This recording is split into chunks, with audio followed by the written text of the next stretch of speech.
This conference will now be recorded.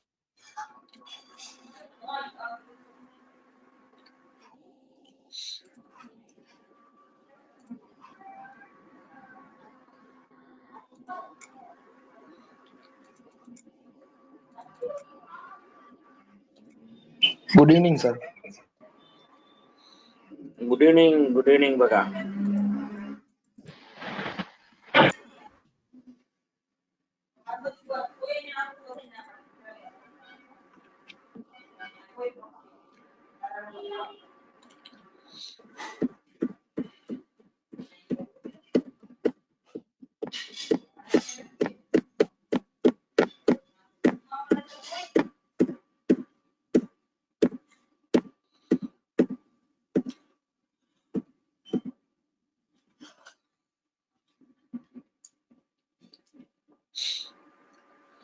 All right, બાળકો.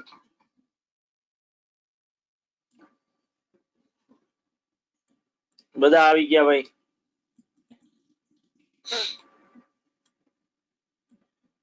Okay.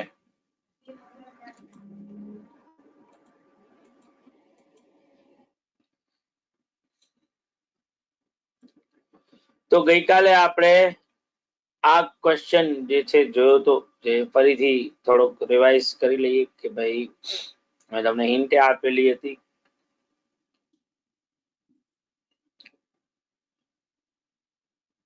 કે જે આપણે પ્રીવિયસ ક્વેશ્ચન કર્યું તો about trade union members and non-trade union members between 2000 and 2005. આ ક્વેશ્ચન સેમ એ theme નો question છે. The difference here is કે ભાઈ number of readers and number of books જે છે are given to you in 2000 and in 2003.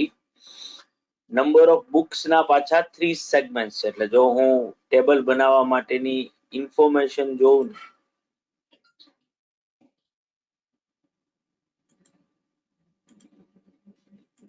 પેલા તો કેટલા લોકોએ ભાઈ ટેબલ બનાવ્યું છે?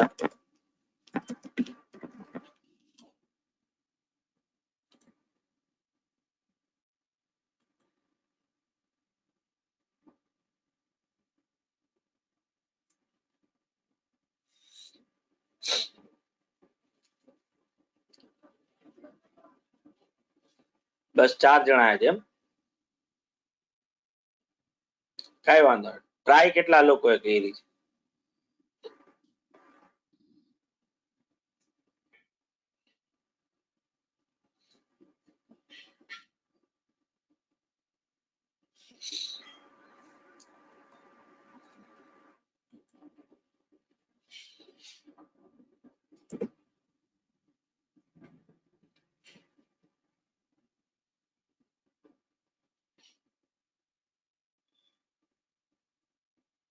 ઓકે, તો એક તો નંબર ઓફ રીડર્સ છે અને બીજું નંબર ઓફ બુક્સ છે અને 3 સેક્શનમાં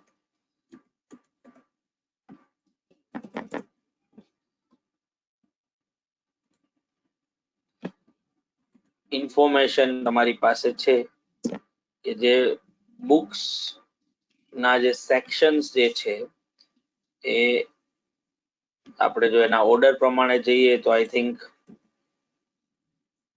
લિટરેચર, ફિક્શન અને ઇલુસ્ટ્રેટેડ ન્યૂઝ છે.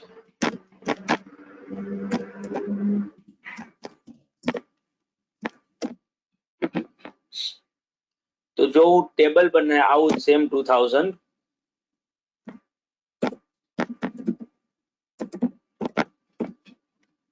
પાઈ માટે પણ આવો જ સેમ ઇન્ફોર્મેશન રિલેટેડ ડેટા આપણે કહી શકીએ. તો જો હું ટેબલ બનાવવા માંગતો હોઉં બાળકો તો મોરલેસ મારું ટેબલ કઈક આ ટાઈપનું આવે કે જેમાં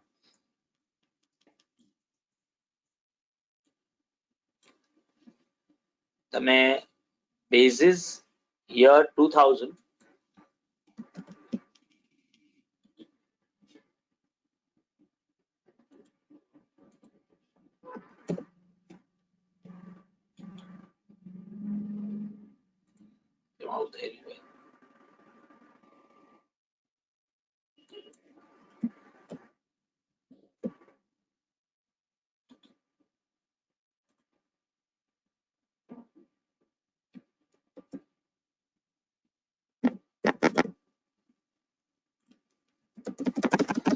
year 2000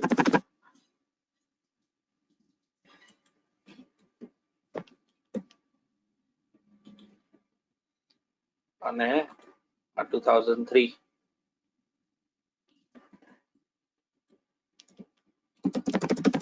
અને જે રીતે આપણે જેન્ડર વાઇઝ સેગ્રેગેશન કર્યું હતું એ જ રીતે નંબર ઓફ રીડર્સ અને નંબર ઓફ બુક્સ બોરોડ કે નંબર ઓફ બુક્સ ખાલી એવું ટાઇટલ આપો તોય ચાલશે. અને there are 3 sections: literature, fictions and illustrated news. અને હવે ક્વેશ્ચનમાં જે ઇન્ફોર્મેશન આપી છે એ ઇન્ફોર્મેશન ને તમે જો પુટ કરો કે in year 2000 you have 46,000 readers and 16,000 number of books. એટલે number of readers જે છે એ 46,000 હોય અને number of books જે છે એ 16,000.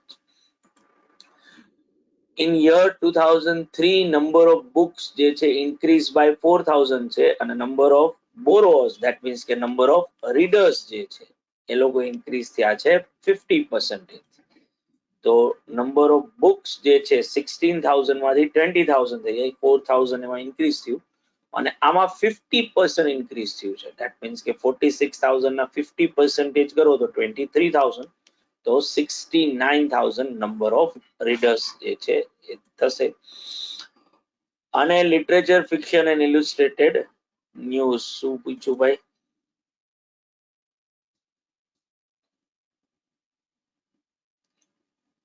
So, forum, this is your first day forum.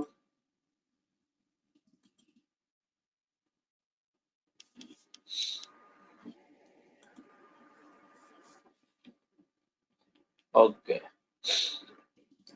કઈ સ્કૂલમાં ભણી છો તું ફોરમ?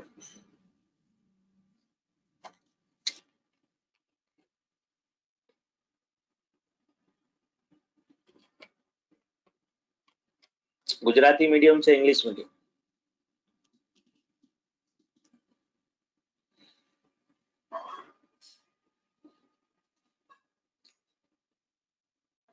ઓકે, તો આપણે અત્યારે જે કરી રહ્યા છીએ એ છે ચેપ્ટર 1 જેનું નામ છે બેઝિક ડિસ્ક્રિપ્શન ઓફ ડેટા. જે તને જો 11 12th માં સ્ટેટિસ્ટિક્સ હતું તારે નહોતું. તો 11th ના અંદર સ્ટેટિસ્ટિક્સ નું જે ફર્સ્ટ ચેપ્ટર જે હતું કે જેમાં આપણે સ્ટેટિસ્ટિક્સ ની બેઝિક ડિટેલ જે આપણે સમજતા હતા એને રિલેટેડ છે. કોષ્ટક રચના, ટેબ્યુલેશન જેને કહેવાય છે, ટેબ્યુલેશન નો ટોપિક ચાલી રહ્યો છે. બરાબર, એટલે તું મિડલ ઓફ ધ ચેપ્ટર માં છો એટલે થોડીક જે ગઈકાલે મેં બીજા બે લોકોને કીધું તું એ તને કહીશ કે થોડીક ધીરજ રાખવાની અને જોવાનું શું થઈ રહ્યું છે. બરાબર, જેટલા લેક્ચર્સ ગયા છે એના વિડિયો લેક્ચર્સ તને મળી જશે એટલે એ એકવાર રિવાઇઝ કરી લેજે.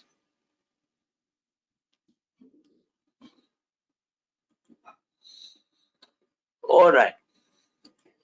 So classification on the basis of 3 section માં literature, fiction and illustration news. There were 10,000, 30,000 readers છે.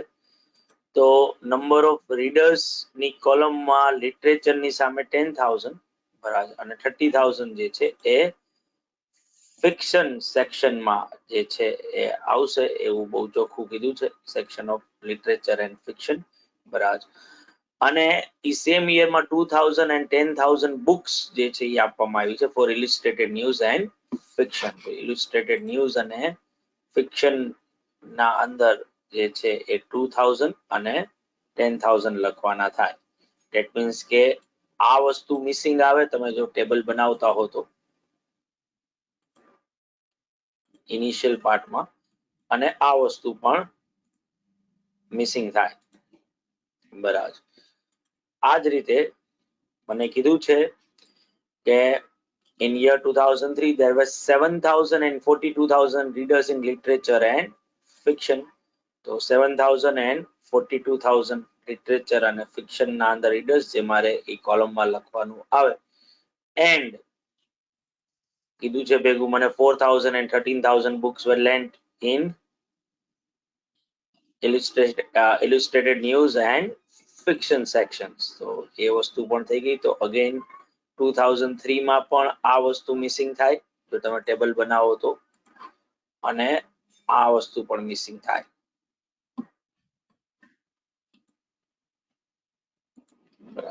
જે બહુ ઇઝીલી ફિલઅપ કરી શકાય કારણ કે ઓવરઓલ ટોટલ 46,000 આપણી પાસે છે જ. તો ડિફરન્સ ના 6,000 અહીંયા આવે, અહીંયા ડિફરન્સ ના 4,000 આવે, સેમ વે અહીંયા ડિફરન્સ ના 20,000 અને ડિફરન્સ ના 3,000.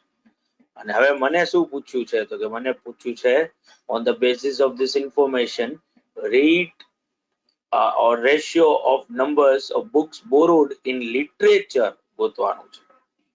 નંબર ઓફ બુક્સ એક તો બોરોડ અને એ પાછું લિટરેચર નું, એટલે આ ફર્સ્ટ રો તો 4,000 and 3,000 આ મારો આન્સર થાય. એટલે 4:3 જે છે એ મારે ટીક કરવાનો આવે. એટલે ઓપ્શન એ ટીક કરવાનો થાય. બરાબર છે બાળકો? આવો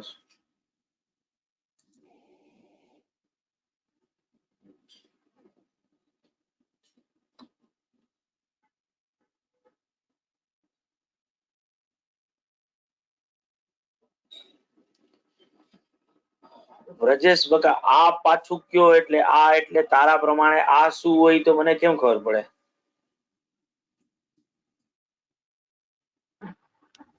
સર આ જેમમાં તમે ગણતરી કરી ને તે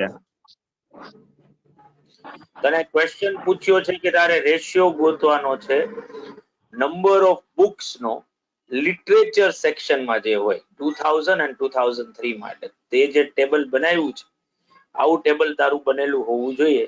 એમાં હવે નંબર ઓફ બુક્સ જોવાની છે તો આ નંબર ઓફ બુક્સ વાળી કોલમ અને લિટરેચર વાળું સેક્શન એટલે કે આ સેક્શન નંબર ઓફ બુક્સ 2000 ના અંદર લિટરેચર ની કેટલી હતી તો કે 4,000 હતી અને number of books literature section ની 2003 માં કેટલી તો કે 3,000. બરાબર, તો આ રેશિયો શું થાય? 4:3. 4,000:3,000 એટલે 4:3 થાય.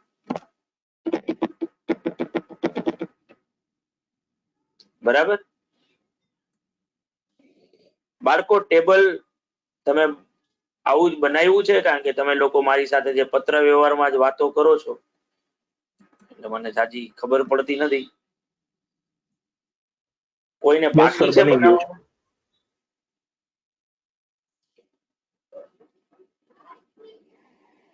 કોઈને બાકી છે તો રાખું, નહીં તો પછી આગળ જઈએ.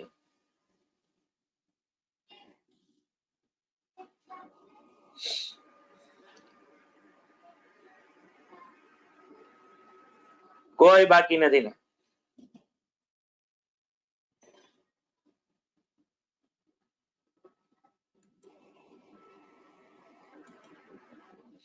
All right. તો આ ટેબ્યુલેશન ના ક્વેશ્ચન્સ જે છે એ આપણે કર્યા બાળકો.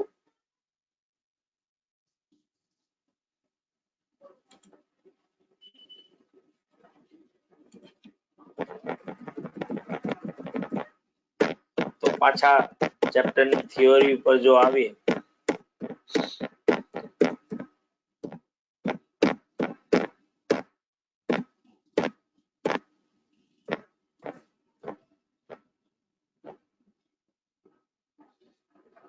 અહીંયા સુધી આપણે થિયરીમાં લાસ્ટ ડિસ્કશન કર્યું હતું. What is tabulation?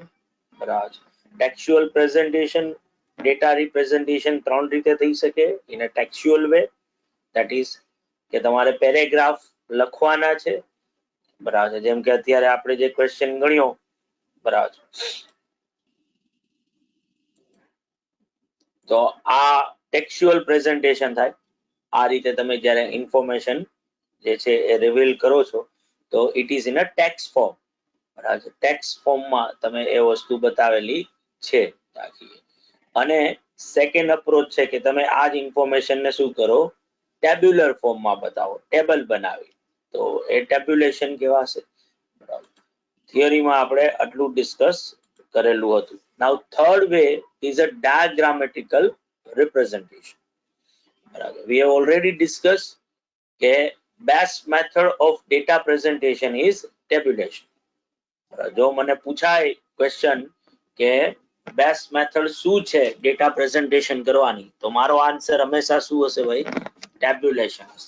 બેસ્ટ ની જગ્યાએ એક્યુરેટ વર્ડ પણ યુઝ થઈ શકે છે.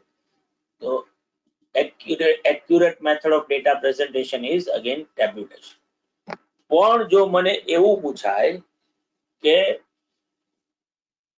which is the most attractive method of data presentation, most attractive method શું છે? તો most attractive method માં મારો આન્સર આવશે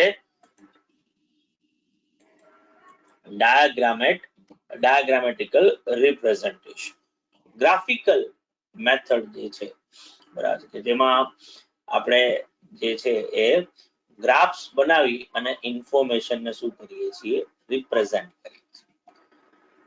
આપણે આ પણ ઓલરેડી ડિસ્કસ કરેલું છે કે ફોર ટેક્સ્ચ્યુઅલ ઓર ટેબ્યુલેશન સેક્શન્સ જે છે કે મેથડ્સ જે છે દે both are appealing for educated section only. તમારે લિટરેટ સેક્શન જે હોય, જે લોકો ભણેલા ગણેલા છે, જે લોકોને વાંચતા આવડે છે, એ લોકો ટેક્સ્ચ્યુઅલ પ્રેઝન્ટેશન અને ટેબ્યુલેશન ને વધારે સારી રીતે સમજી શકશે.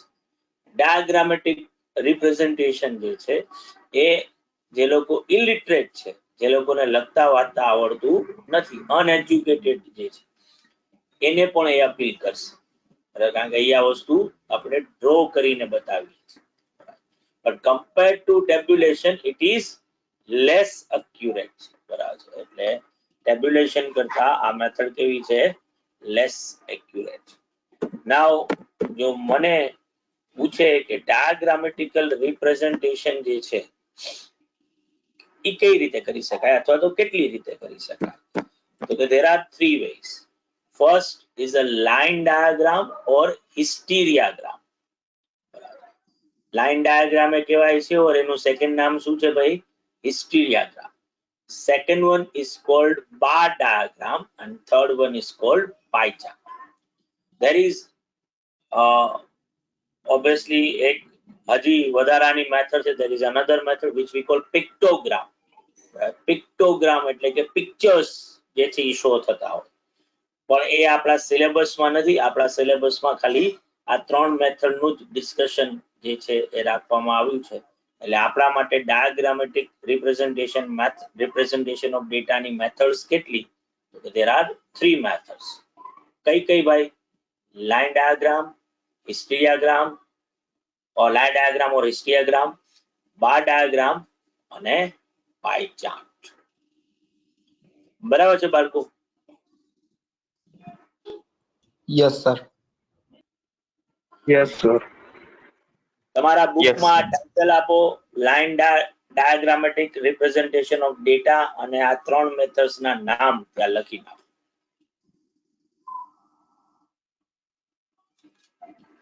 લખાઈ જાય એટલે કહેજો. ફોરમ તારે એક સ્ટેટિસ્ટિક્સ માટે એક બુક બનાવવી પડશે. 8-10 પેજ જેટલું તારે છોડી દેવું પડશે, પછી આ વસ્તુ લખવાની. કારણ કે એટલી આપણે ઓલરેડી વસ્તુઓ જે છે એ લખી નાખી છે.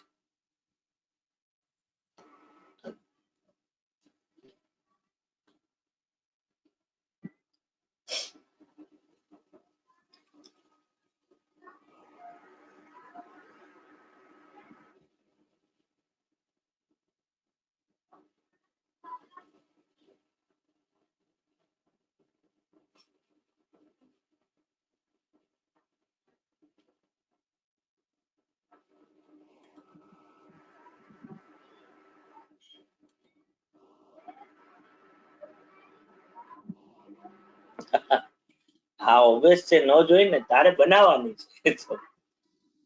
ચોપડો તારે જે 11માં 12માં તું જે રીતે સબ્જેક્ટ વાઇઝ ચોપડાઓ બનાવતી ને એ રીતે તારે ચોપડો બનાવવાનો, dedicatedly for statistics only. Textbook એનાથી કોઈ લેવા દેવા નથી. ફોરમ તારી અત્યારે હું ભણાવું છું આ ટેક્સ્ટ બુક જ. આની સોફ્ટ કોપી આજે પાછું બીજી વાર ગ્રુપમાં મૂકી દઈશ અને ક્વેશ્ચન્સ બધા હું જ કરાવું છું. એટલે કોઈ ટેક્સ્ટ બુક ની જરૂર નથી તારે.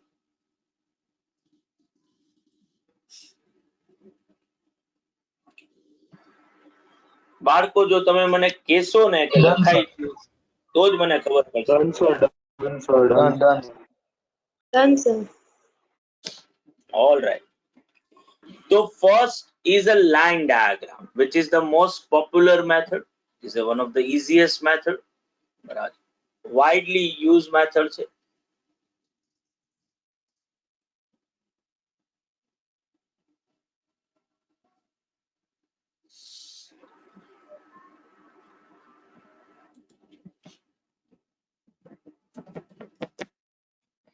એક જ મિનિટ હો બાળકો.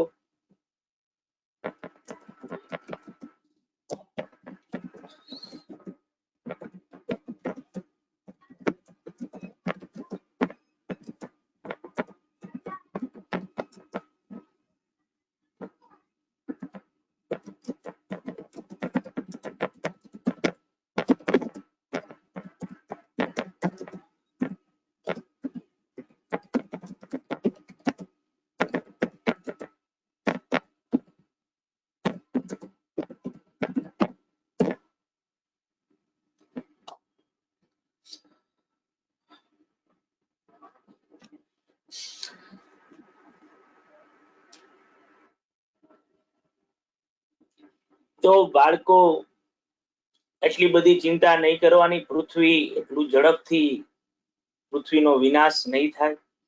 બરાબર. આપણે બધા ઘણા વર્ષો સુધી જીવતા રહેવાના છીએ. બરાબર. અને બાકી અત્યારે લાઈવ લેક્ચર તો તમે ભરી જ રહ્યા છો. જે લોકો પણ થોડા ઘણા મોડેથી જોઈન થયા છે એ લોકોને માટે લેક્ચર્સ અવેલેબલ છે જ. લેક્ચર્સ મળશે તમારે. આ કરંટ લેક્ચર્સ પણ જેટલી વાર જોવા હોય એટલી વાર તમે જોઈ શકો છો. ખાલી કદાચ ટાઈમિંગના પોઈન્ટ ઓફ વ્યૂ થી બીકોઝ ઓફ બીજી અલગ અલગ બેચીસમાં અને લેક્ચર ચાલુ હોય છે એટલે કદાચ અપલોડ કરવામાં થોડું ઘણું ડિલે થાય. તો એક વિશાળ હૃદય રાખવાનું આપણી પાસે અને થોડી ઘણી ધીરજ રાખવાની. અને આ પાછું ઇન્વર્ટેડ કોમામાં કહું છું, પૃથ્વી જે છે એનો નાશ નથી થવાનો. એટલીસ્ટ આવતા 1-2 દિવસમાં તો નથી જ થવાનો.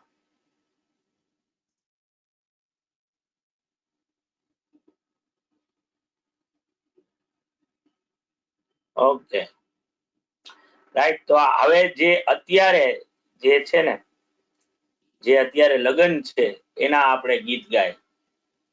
તો ઓબ્વિયસલી હવે જે આપણે પોઈન્ટ સ્ટાર્ટ કરી રહ્યા છીએ which is a diagrammatic representation of data, any theory સમજી રહ્યા છે. આના ઉપર જો પ્રોપરલી કોન્સન્ટ્રેટ કરીને સાંભળશો અને જોશો તો આ લેક્ચર પાછો જોવાનો વારો આવશે નહીં. તમને એ બધી વસ્તુ બહુ પ્રોપરલી આવડી જ જશે.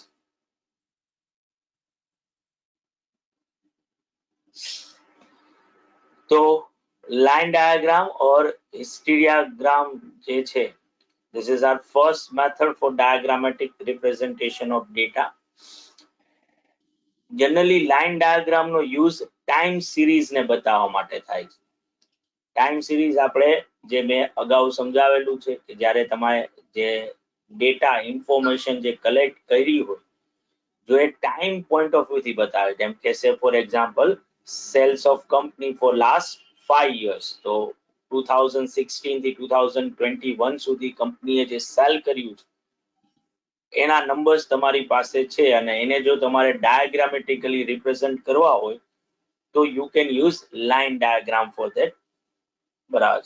ઓર એને હિસ્ટીરિયાગ્રામ પણ એટલે જ એને હિસ્ટીરિયાગ્રામ કહેવાય છે because it is related to history. બરાબર. તો ઓબ્વિયસલી ટાઈમ ની સાથે એને જોડાયેલું છે. તો ટાઈમ સિરીઝ ને બતાવવા માટે જનરલી આપણે લાઇન ડાયાગ્રામ નો યુઝ જે છે એ કરીએ છીએ. Now line diagrams itself different types ના હોય છે, જેમાં સૌથી પહેલું છે સિમ્પલ લાઇન ડાયાગ્રામ. બરાબર. કે જે શેના માટે આપણે યુઝ કરીએ છીએ તો કે when data vary over time. બરાબર છે. ફોર ટાઈમ સિરીઝ ને શો કરવા માટે એક સિમ્પલ ટાઈમ સિરીઝ જો આપણી પાસે હોય તો એને શો કરવા માટે આપણે સિમ્પલ લાઇન ડાયાગ્રામ નો યુઝ કરીએ છીએ. હવે આ કેવો હોય બેઝિકલી તો કે આ એક સિમ્પલ લાઇન ડાયાગ્રામ નું એક્ઝામ્પલ છે. ગ્રાફ ઉપર ઓબ્વિયસલી એક્સ એક્સિસ ઉપર તમે ટાઈમ ને શો કરશું. આ ગ્રાફ તમે જો ડ્રો કરો તો એક એક્સ એક્સિસ હોય, એક વાય એક્સિસ હોય. આ બે એક્સિસ છે. હોરિઝોન્ટલ લાઈન ને એક્સ એક્સિસ કહીએ, વર્ટિકલ લાઈન ને વાય એક્સિસ કહીએ છીએ. તો આ હોરિઝોન્ટલ લાઈન ઉપર તમે જો યર બતાવેલા છે, બરાબર, અને વાય એક્સિસ ઉપર ઇન્ફોર્મેશન છે. નાવ આ લાઈન ડાયાગ્રામ રિલેટેડ ટુ શું છે? તો it is a infant mortality rates in United States of America during 1990 to 2010 સુધી છે, બરાબર. ઇન્ફન્ટ મોર્ટાલિટી રેટ્સ એટલે જે 2 વર્ષ સુધીના બાળકો જે છે એનો જે મરણનો આંકડો છે, બરાબર, એ લોકો ગુજરી જતા હોય કોઈ પણ ડિસીઝ ના લીધે કે કોઈ પણ લીધે, બરાબર. તો એ 2 યર્સના ચાઇલ્ડ જે કઈ પણ જે છે એ લોકોમાં મૃત્યુ દર કેવો છે, બરાબર, અમેરિકાના અંદર 1990 થી 2010 સુધીનો, બરાબર. તો ઇન્ફન્ટ ડેથ્સ પર 1000 જો અહીંયા સાઈડમાં લખ્યું છે, 1000 લાઈવ બર્થ્સ જે છે એ. અને હવે યર ઓન યર વાઇઝ જે રેટ હતો ને એને આ રીતે પોઈન્ટ કરી અને પ્લોટ કર્યો છે. અને પછી આ પોઈન્ટ્સ ને એક લાઈન થી શું કરી દીધું છે? જોડી દીધું છે. એટલે જ આ ડાયાગ્રામ ને શું કહેવાય છે? લાઈન ડાયાગ્રામ અથવા તો લાઈન ચાર્ટ્સ કહેવાય છે.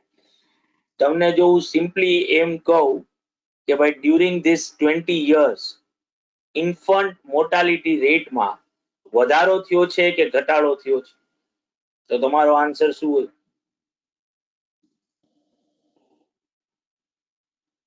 ઘટાડો. બરાબર. ઇન્ક્રીઝ થયું છે કે ડિક્રીઝ થયો છે? મોર્ટાલિટી રેટમાં ઇન્ક્રીઝ આવ્યું છે કે ડિક્રીઝ આવ્યું છે? તો બહુ એવિડન્ટ છે કે 1990 માં અરાઉન્ડ 9 to 9.5 ની વચ્ચે જે રેટ હતો, બરાબર છે, રાઈટ, એ 2010 આવતા આવતા ક્યાં પહોંચી ગયો છે? તો કે અરાઉન્ડ 6.5 એ પહોંચી ગયો છે. તો તમે જુઓ અહીંયા કોઈ ભણવાની કે એની કોઈ જરૂર નથી. સિમ્પલી તમે ગ્રાફ જોઈ અને લાઈન જે ટાઈપની મૂવ કરી રહી છે એ પ્રમાણે લાઈન ઇન્ક્લાઇન છે કે ડિક્લાઇન છે, ઇન્ક્રીઝ થઈ રહી છે કે ડિક્રીઝ થઈ રહી છે, એ પ્રમાણે તમે તમારું એનાલિસિસ જે છે કરી શકો છો. ક્રિકેટ મેચીસમાં લાઈન ડાયાગ્રામનો સ્કોર કાર્ડ બતાવવા માટે ભરપૂર યુઝ થાય છે, કે જેમાં એક્સ એક્સિસ ઉપર ઓવર્સ લખેલી હોય અને વાય એક્સિસ ઉપર નંબર્સ હોય. અને જેમ જેમ ઓવર પૂરી થતી ગઈ તો રન્સ કેટલા થયા છે કોઈ પણ ટીમના, એમાં જ્યાં વિકેટ પડી હોય ત્યાં વચ્ચે ટપકું એ કરી નાખે છે, બરાબર. તો ઈ લાઈન ડાયાગ્રામ કે જે ઓબ્વિયસલી આપણે જોઈએ છીએ, જેના ઉપરથી આપણને ખબર પડે છે કે ભાઈ રન રેટ જે છે એ કયા ટાઈપની અત્યારે થઈ રહી છે, બરાબર. આ સિમ્પલ લાઈન ડાયાગ્રામ જે છે એ છે કે જે એક સિમ્પલ ટાઈમ સિરીઝ ને શો કરવા માટે આપણે શું કરીએ છીએ? યુઝ કરીએ છીએ. બધાને બાળકો આ વસ્તુ સમજાણી ભાઈ? Yes sir. Yes sir. Yes sir. પાકું ને?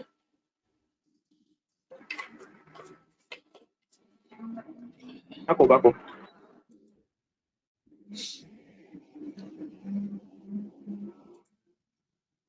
તો જુઓ આ વસ્તુ તમે અહીંયા દેખાશે, બે આડા લીટા કર્યા છે ને,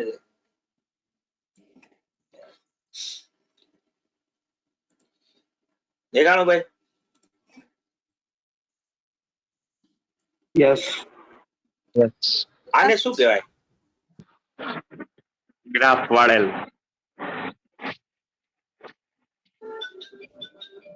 શું કહેવાય બ્રજેશ?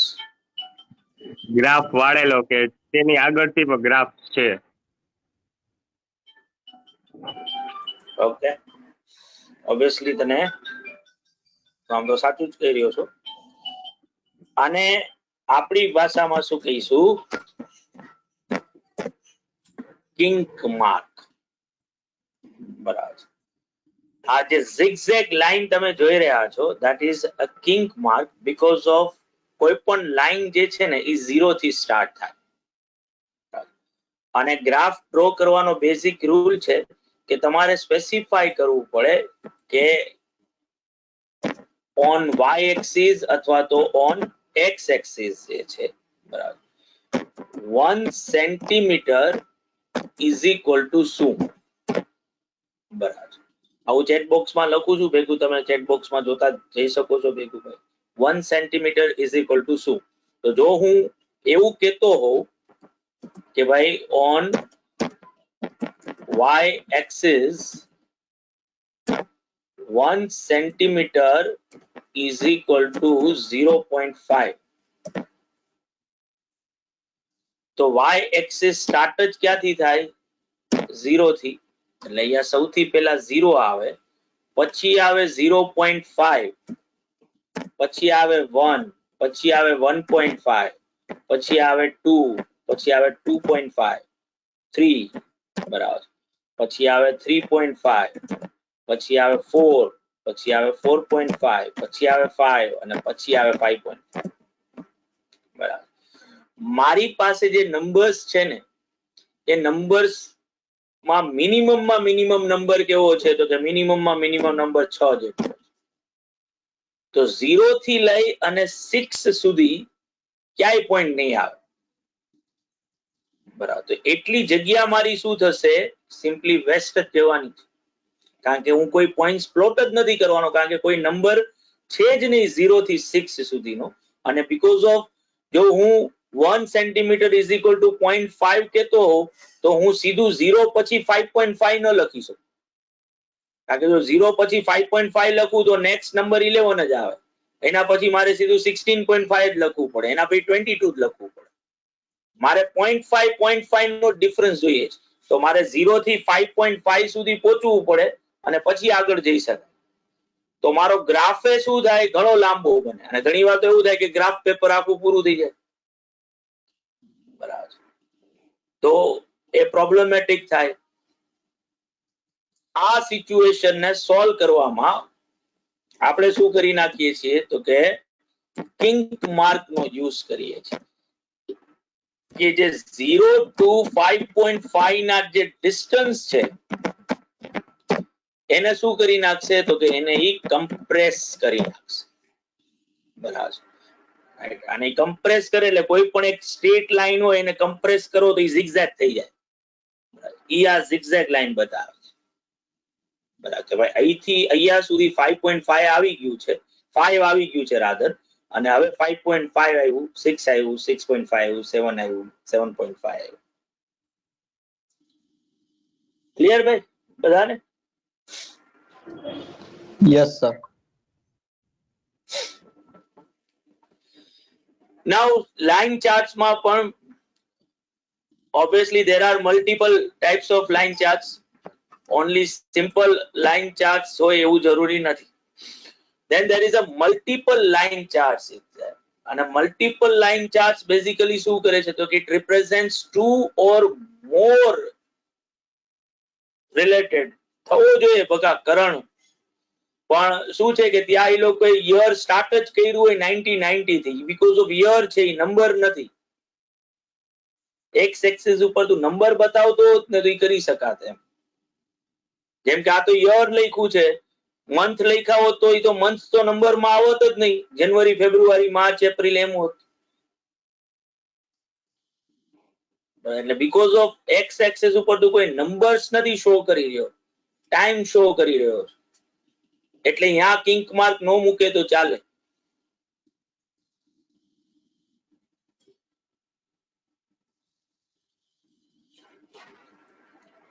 સમજાણું? Yes, sir. Okay. Now there is a multiple line chart. ને multiple line chart નો યુઝ ક્યારે કરીએ છીએ? તો કે multiple line chart is used for representing two or more related time series બરાબર, which are expressed in same unit of measurements. If I want to compare something કે જેનું unit of measurement કેવું છે? સેમ છે, તો હું multiple line charts નો use કરી શકું છું. જો મારે એક થી વધારે ટાઈમ સિરીઝ ને કમ્પેર કરવી હોય બરાબર. જેમ કે અગેન તમે ક્રિકેટ મેચ નું એક્ઝામ્પલ લ્યો કે ભાઈ ઇન્ડિયાએ 50 ઓવર્સમાં જે રન કર્યા એની એક લાઈન બનાવવામાં આવી જેને યલો લાઈન થી બતાવી, અને હવે ઓસ્ટ્રેલિયા બેટિંગ કરી રહ્યું છે તો એની જ લાઈન ઉપર એક બીજી લાઈન બનશે કે જેનો કલર અલગ હશે બરાબર. તો એકચ્યુઅલમાં this are two time series બરાબર. 1 for India and 1 for Australia, પણ બેયને એક જ ગ્રાફ ઉપર બતાવવામાં આવે છે. તો એવા ગ્રાફને શું કહેવાય? Multiple line charts. બરાબર, કારણ કે બંનેના યુનિટ ઓફ મેઝરમેન્ટ શું છે? સેમ છે. બંનેમાં આપણે સ્કોરિંગ રન્સ જ બતાવી રહ્યા છીએ. એક્ઝામ્પલ થી સમજીએ કે મલ્ટીપલ લાઇન ચાર્જ કેવું હોય. બરાબર, તો મલ્ટીપલ લાઇન ચાર્જ જે છે બેઝિકલી આ ટાઈપનું થાય, જેમાં તમે જુઓ this is monthly average temperatures of જે પોપ્યુલર સિટી અક્રોસ વર્લ્ડ છે. બરાબર છે, ટોક્યો, ન્યુયોર્ક, બર્લિન અને લંડન. એક પર્ટિક્યુલર યરમાં જાન્યુઆરી થી ડિસેમ્બર એક્સ એક્સિસ ઉપર જુઓ મંથ્સ બતાવેલા છે, નંબર્સ બતાવ્યા જ નથી, અને વાય એક્સિસ ઉપર ટેમ્પરેચર બતાવે. બરાબર, તો આ ચારેય સિટીઝમાં ટેમ્પરેચર શું હતું એને ચાર અલગ અલગ લાઈન ગ્રાફ બનાવવાની જગ્યાએ એક જ લાઈન ગ્રાફ બનાવીને એમાં ચાર લાઇન્સ ડ્રો કરી નાખી. તો આને મલ્ટીપલ લાઇન ચાર્ટ્સ કહેવાય.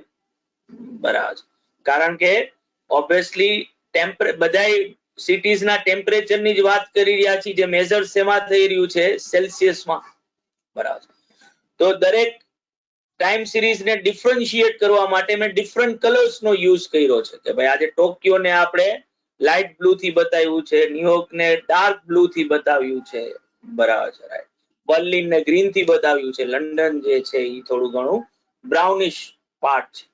અને જ્યારે હું આ ચારેય લાઇન્સ ને જોઉં છું ને, તો હવે હું કમ્પેર કરી શકું કે આ ચારેય સિટીમાં જો કોઈક મને પૂછે કે which is the coldest city, coldest city કયું છે કે જ્યાં ટેમ્પરેચર હંમેશા ઓછું જ હોય છે, તો મારો બહુ ઓબ્વિયસ આન્સર હોય કે એ કયું છે? તો કે બર્લિન છે, કે જેમાં મેજોરિટી ટાઈમ અથવા તો મેજોરિટી પાર્ટ ઓફ યર્સ માં જોવા જઈએ કે એપ્રિલ થી લઈ અને અપ ટુ સપ્ટેમ્બર સુધી જે છે, બરાબર, એ સૌથી ઠંડુ સિટી છે.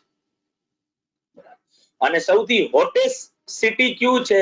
તો કે એનો આન્સર એ મને આવી શકે કે ટોક્યો છે, કે જ્યાં ટેમ્પરેચર હંમેશા કેવું રહે છે? હાઈ રહે છે. તો આ કમ્પેરિઝન હું કરી શકું છું. ડિફરન્ટ ડાયાગ્રામ્સ નો મેં યુઝ કર્યો એક જ ચાર્ટ. તો આ ચાર્ટ હવે કેવો બની ગયો?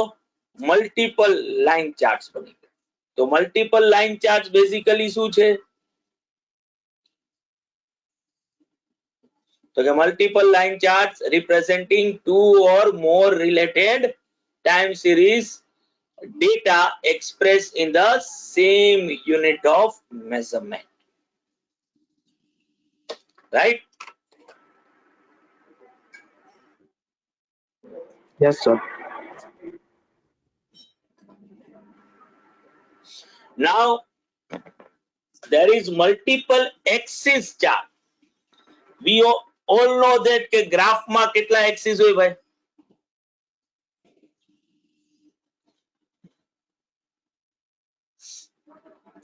Two, x and y. But you can add one more axis to graph that we call z axis. બરાબર, જ્યારે આપણે બે ટાઈમ સિરીઝ ને બતાવી હોય and both are measured in different units. બરાબર, બંને ટાઈમ સિરીઝ ના યુનિટ ઓફ મેઝરમેન્ટ્સ કેવા છે? અલગ અલગ છે. તો હું મલ્ટીપલ એક્સિસ ચાર્ટ બનાવી શકું છું, જે કંઈક આવો હોય, જેમાં જો મેં અગેન એક્સ એક્સિસ ઉપર શું બતાવ્યું છે? ટાઈમ, જાન્યુઆરી થી જાન્યુઆરી. એક્સ એક્સિસ ઉપર યુનિટ સોલ્ડ બતાવ્યા છે, એટલે આ નંબર ઓફ યુનિટ્સ છે. જ્યારે એની જગ્યાએ કયા ઝેડ એક્સ બનાવ્યો, જો વાય એક્સિસ ઉપર યુનિટ સોલ્ડ હતું, એની સામે એક બીજો એક્સ ડ્રો કર્યો, જેને હું ઝેડ એક્સ કહીશ. બરાબર, અને આ ઝેડ એક્સિસ ઉપર રૂપીસ બતાવ્યા છે, ઇન્કમ. અને હવે હું કમ્પેર કરું છું મંથ ટુ મંથ કે કેટલા યુનિટ મેં સોલ્ડ કર્યા. જે યુનિટ સોલ્ડ કર્યા છે ને એને મેં રેડ લાઈન થી ડ્રો કર્યો છે ઈ ગ્રાફ, અને એની સામે મારી ઇન્કમ શું થઈ છે ઈ બ્લુ લાઈન છે. તો જાન્યુઆરી મહિનામાં યુનિટ સોલ્ડ કર્યા એની સામે ઇન્કમ કેટલી, ફેબ્રુઆરીમાં યુનિટ સોલ્ડ કર્યા એની સામે ઇન્કમ કેટલી. બરાબર, તો આના ઉપરથી હું કહી શકું કે મોરલેસ જાન્યુઆરી ફેબ્રુઆરીમાં જેટલા યુનિટ સેલ કર્યા અને ઇન્કમ પણ ઈ જ પ્રપોર્શનમાં રહી છે. પણ માર્ચમાં એવું થયું કે યુનિટ સોલ્ડ ઓછા કર્યા છે અને ઇન્કમ વધી ગઈ છે. જ્યારે એપ્રિલમાં યુનિટ સોલ્ડ વધારે થયા છે ને ઇન્કમ ઓછી થઈ છે. બરાબર. તો હું આ ટાઈપનું કમ્પેરિઝન જે છે એ ટૂંકમાં કરી શકું છું જ્યારે હું ઓબ્વિયસલી મલ્ટિપલ એક્સિસ ચાર્ટ જે છે એ બનાવું ત્યારે, કે જ્યાં હું મોર ધેન વન ડેટા જે છે એ બતાવું છું કે જે બંનેના યુનિટ ઓફ મેઝરમેન્ટ કેવા છે એકબીજાથી અલગ અલગ છે. બધાને બાળકો આ વસ્તુ clear? Yes sir. Yes sir. હવે આ લાઈન ચાર્ટ્સ નો તમે પોપ્યુલરલી ક્યાં યુઝ કરી શકો છો?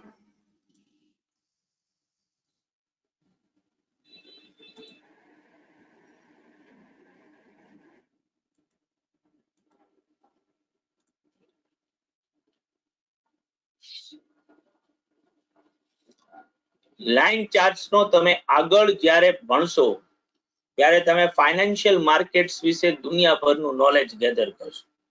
ફાઇનાન્શિયલ માર્કેટ્સ ના અંદર તમારે ટેકનિકલ એનાલિસિસ કરવામાં અને જ્યારે તમે શેર માર્કેટ વિશે કે કોઈ પણ માર્કેટ વિશે, હું શેર માર્કેટ હું વધારે ઓલામાં છું એટલા માટે હું શેર માર્કેટની વાત કરું છું.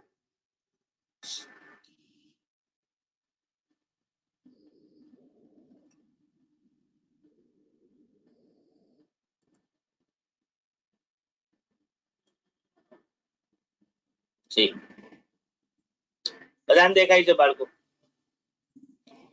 આ 3 મિનિટનો Yes, sir. ટાઈમ ફ્રેમ, 3 મિનિટ્સનો ટાઈમ ફ્રેમ છે અને આ 3 મિનિટ્સના એવરી ટાઈમે બેંક નિફ્ટી નો આ ગ્રાફ છે. બેંક નિફ્ટી એક વન કાઇન્ડ ઓફ ઇન્ડેક્સ છે. જે ઇન્ડેક્સ નંબર જ્યારે ભણશું ને ત્યારે હું તમને આ બધી વસ્તુઓ પાછી કહી શકું.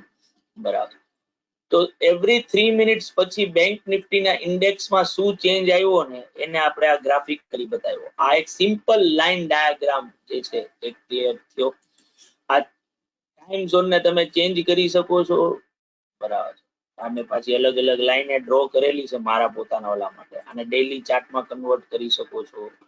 તો અહીંયા એક્સ એક્સિસ ઉપર હવે દિવસો હશે, વીકલી ચાર્ટ્સમાં કન્વર્ટ કરી શકો છો, મંથલી ચાર્ટ્સમાં તો અહીંયા એક્સ એક્સિસ ઉપર મંથ. અને કઈ રીતે, તો તમે જો આ મંથલી ચાર્ટમાં જાઓ તો તમને અત્યારે બેંક નિફ્ટી જે છે એ ઓવરઓલ શું થઈ રહ્યું છે તો કે અપ ટ્રેન્ડમાં જ છે એવું તમને કહું. આ એક સિમ્પલ લાઈન ચાર્ટ કે જેનો યુઝ આપણે ફાઇનાન્સના અંદર કરીએ છીએ. બરાબર.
તો આગળ તમે ઘણી બધી વસ્તુઓ ભણશો. ભાઈ અત્યારે આ લાઈન ચાર્ટ ને તમને ખાલી પ્રેક્ટિકલી ક્યાં યુઝ થાય છે એના એક્ઝામ્પલ હું આપી રહ્યો છું. ત્યારે આ બધી વસ્તુઓ તમે જ્યારે ફાઇનાન્શિયલ માર્કેટમાં આવશો ત્યારે તો આ બધી વસ્તુના અંદર દુનિયાભરના ચેન્જીસ હજી પણ તમને જોવા મળશે. આ આપણે હમણાં 12 ડાયાગ્રામ જે ભણવાના છીએ ને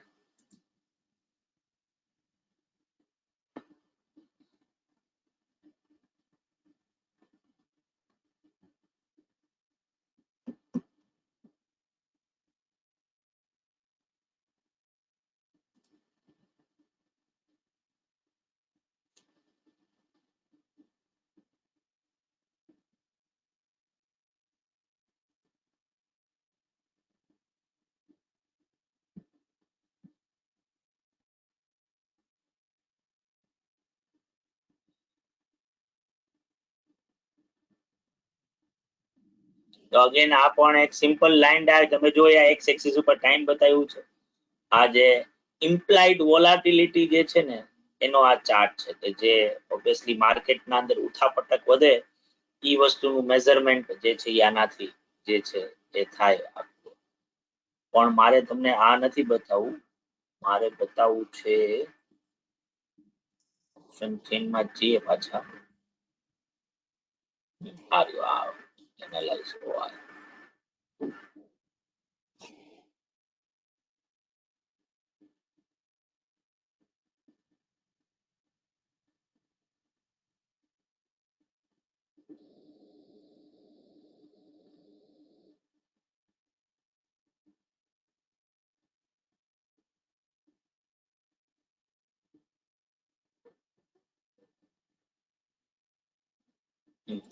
Yes, sir.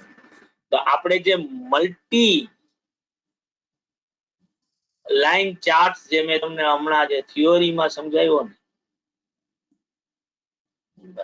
તમે આ સેમ વસ્તુ જુઓ, આ અલગ અલગ જે કોન્ટ્રાક્ટ્સ જે છે કે જે આ બધા અલગ અલગ પ્રાઇસે એક્સપાયર થઈ રહ્યા છે, આ ત્રણનું સિલેક્શન અહીંયા થયેલું છે. હજી જો એક આ એડ કરી દઉં તો હજી એક તમને ચોથી લાઈન તો આ એડ થઈ જાય. જો આવી ગઈ ચોથી લાઈન, હજી અહીંયા એક આ એડ કરી દઉં તો આ પાંચમી લાઈન આવી ગઈ, અને દરેક લાઈન નું જો અહીંયા આવશે ભેગું. તો હું અલગ અલગ પ્રાઇસ ને જે છે કમ્પેર કરીશ કે એના ઓપન ઇન્ટરેસ્ટમાં શું ચેન્જ આવી રહ્યો છે, અને એ પ્રમાણે તમે આગળ ભણશો કે મારે અમુક જો હું ઓપ્શન ટ્રેડર બનતો હોઉં તો મારે અમુક ડિસિઝન્સ જો લેવા હોય તો હું કઈ રીતે એ બધા ડિસિઝન્સ જે છે એ લઈ શકીશ. તો આ લાઈન ડાયાગ્રામ છે બાળકો, જે આપણી ઇન્ફોર્મેશન, ન્યુમેરિકલ ઇન્ફોર્મેશન જે છે એ આપણે શું કરી રહ્યા છીએ, શો કરી રહ્યા છીએ graphically. Right? Yes, sir. Yes. માથાકૂટ એ થાય અમુક વખતે કે તમારી પાસે જે નંબર્સ હોય ને એ એટલી હદે વાઇડલી ફ્લક્ચ્યુએટ થતા હોય. જેમ કે આજે સે ફોર એક્ઝામ્પલ મારી પાસે કંઈક આવો ડેટા છે.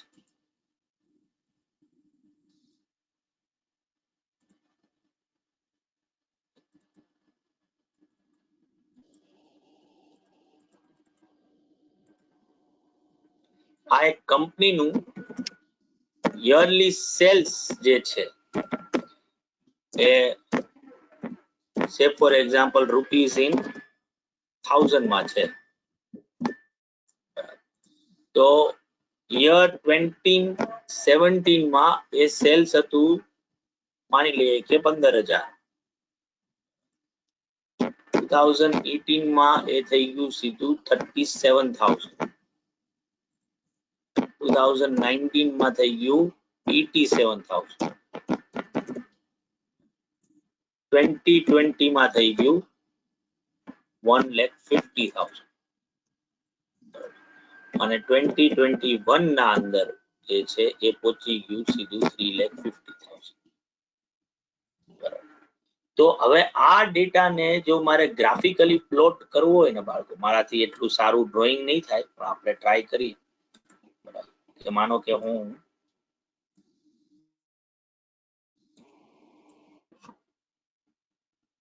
અમારો y એક્સિસ અને અમારો x એક્સિસ, x એક્સિસ ઉપર હું ટાઈમ બતાવું છું. આ 2017 નું વર્ષ, આ 2018, આ 2019, 2020 અને આ 2021. y એક્સિસ ઉપર મેં એવું કીધું છે કે 1 centimetre is equal to say for example 10,000 રૂપિયા. તો અહીંયા 10,000 આવે, અહીંયા 20 આવે, અહીંયા 30 આવે, અહીંયા 40 આવે, 50 આવે, 60 આવે, 70, 80. તો હું આ ગ્રાફ ઉપર ખાલી એક આ જ નંબર જે છે ને પહેલા વર્ષનો ઈ પ્લોટ કરી શકીશ કે જે આવશે આ 10,000, 15,000 છે તો 10 અને 20 ની વચ્ચે આવશે. એક બીજો આ નંબરે પ્લોટ કરી શકીશ જે છે 37,000, જે કાંઈક અહીંયા આવશે, બરાબર. પણ 87,000 પ્લોટ કરવા માટે મારી પાસે જગ્યા જ નથી. 80,000 તો મારો ગ્રાફ પૂરો થઈ ગયો. પછી તો 150 એ પ્લોટ કરવાના છે અને 350 એ પ્લોટ કરવાના. તો ડેટા કેવો થઈ રહ્યો છે? તો કે ડેટા વાઇડલી ફ્લક્ચ્યુએટ થયો. બરાબર. જો આવો ડેટા જો મારી પાસે હોય કે જ્યાં નંબર્સ એટલા વધારે છે કે જેને ગ્રાફ ઉપર પ્લોટ કરવા ઓલમોસ્ટ શું થઈ જાય છે? ઇમ્પોસિબલ છે. તો એવા કેસમાં મારે શું કરવું જોઈએ? તો કે એવા કેસમાં મારે જે છે એ રેશિયો ચાર્ટ અથવા તો લોગરિધમિક ચાર્ટ્સ નો યુઝ કરવાનો કે જ્યાં હું આ નંબર્સ જે મેં લીધા ને આને શું કરી નાખીશ? રેશિયો કે પર્સન્ટેજમાં કન્વર્ટ કરી નાખીશ કે ભાઈ જો આ મારા 100% હોય આને બેઝ બનાવું તો એની સામે આ કેટલા થાય? તો કે આ અરાઉન્ડ કંઈક 230% થાય. બરાબર. એ જ રીતે એની સામે આ જે છે એ કદાચ મારા 800% કે એવું કંઈક થાય. ઓર આને લિંકમાં કરી નાખું તો 37 ને 80, 87 ને 37 સાથે કમ્પેર કરું તો જો 87 ને 37 સાથે કમ્પેર કરું તો એ અરાઉન્ડ કંઈક 200 ની આસપાસ જ આન્સર આવશે, 200 થી ઉપર આવશે. એ જ રીતે 1,50,000 ને 87 સાથે કમ્પેર કરું તો એ અરાઉન્ડ કંઈક 150 થી ઉપર કંઈક થશે કે 170 થી ઉપર કંઈક થશે. બરાબર. અને એ જ રીતે 350 ને 150 સામે કમ્પેર કરું તો એ કંઈક 210 કે ની આસપાસ. તો હવે આ નંબરની જગ્યાએ આ નંબરને ગ્રાફમાં પ્લોટ કરવા વધારે ઈઝી છે, રેશિયો ટર્મ્સમાં કે પર્સન્ટેજ ટર્મ્સ. ઓર હું આ નંબરનો શું જોઈ લઉં? લોગ કરી નાખું, એને લોગમાં કન્વર્ટ કરી નાખું અને લોગ જે છે ઈ ગ્રાફ ઉપર પ્લોટ કરું. બરાબર.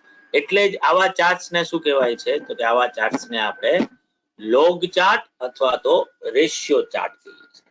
લોગ ચાર્ટ કે રેશિયો ચાર્ટ જનરલી કેવી ટાઈમ સિરીઝ ને બતાવવા માટે યુઝ થાય?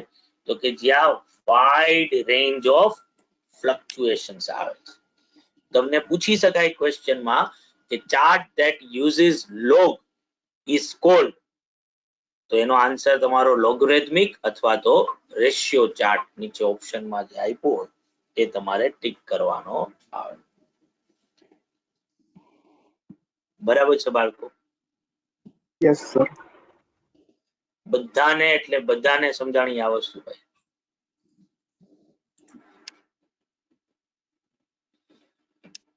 તો હવે જ્યારે આપણે સોમવારે મળશું ને બાળકો, ત્યારે આ 12 ડાયાગ્રામ જે છે કે જે અહીંયા મેં તમને હમણાં બતાવ્યા હતા ને,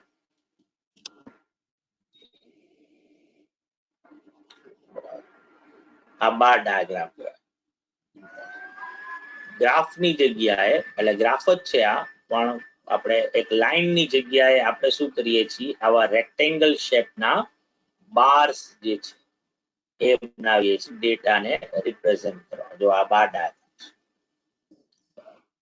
તો આ 12 ડાયાગ્રામ વિશે આપણે આપણા નેક્સ્ટ લેક્ચરના અંદર સમજીશું. રાઈટ? તો આવજો બધા બાળકો. Bye bye. આવજો. ટાટા. Bye by.